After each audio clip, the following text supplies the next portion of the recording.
sometime in the early morning hours on January 8th, 2025, my house burned to the ground in the Eaton wildfire. Not only did my house burn down, but also my church, almost all of my neighborhood, and at least half of my town. For some days, we had been receiving warnings from our local weather forecasters that a particularly dangerous set of Santa Ana winds were coming into our area. But every year the Santa Anas come, and in the protected community where I lived, we would hear the wind howl and be grateful that the mountain behind the house and the huge old deodar pines in our yards protected us from the violence of those winds. And then he saw that the fire we thought was on the north side of the canyon and headed east was now on the south side and coming toward us. And we would need to gather everything we could as quickly as we could to get out the door. While he drove up the hill, I started gathering in earnest as much stuff as we could before we had to evacuate. We had in the past talked often about what we would do in a disaster to our minds being an earthquake, most likely. But in those moments we had when we knew we needed to get out, we couldn't think. And we couldn't believe that we were leaving our house forever. And then as we headed down the mountain from our house, we saw a miles-long line of red lights. The taillights of cars inching down Lake Avenue out of Altadena toward Pasadena.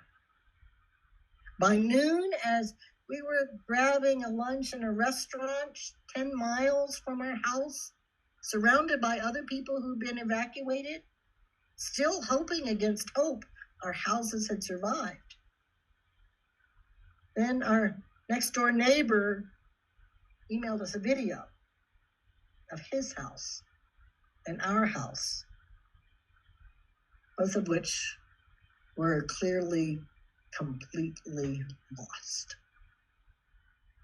All our clothes, our furniture, our books, our keepsakes, all of it gone. I cannot begin to tell you what it feels like to lose not only that, but the home that has grounded your identity for 15 years.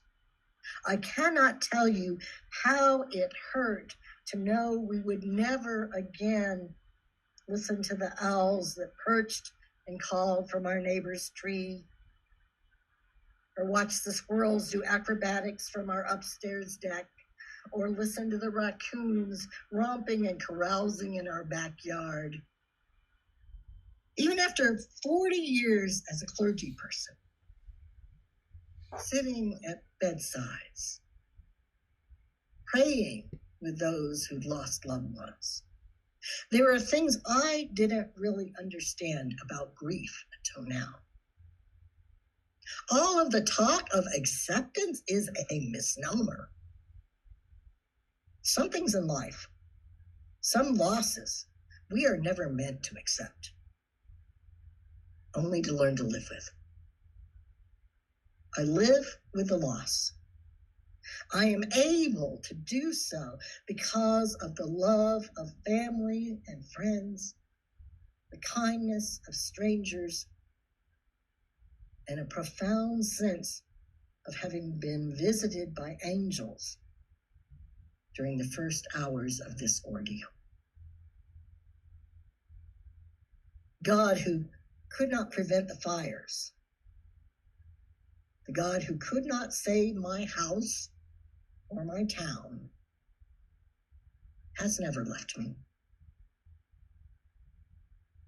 I see God's presence in the eyes of those who are doing all in their power to help me, my friends, my towns recover from this soul-searing fire.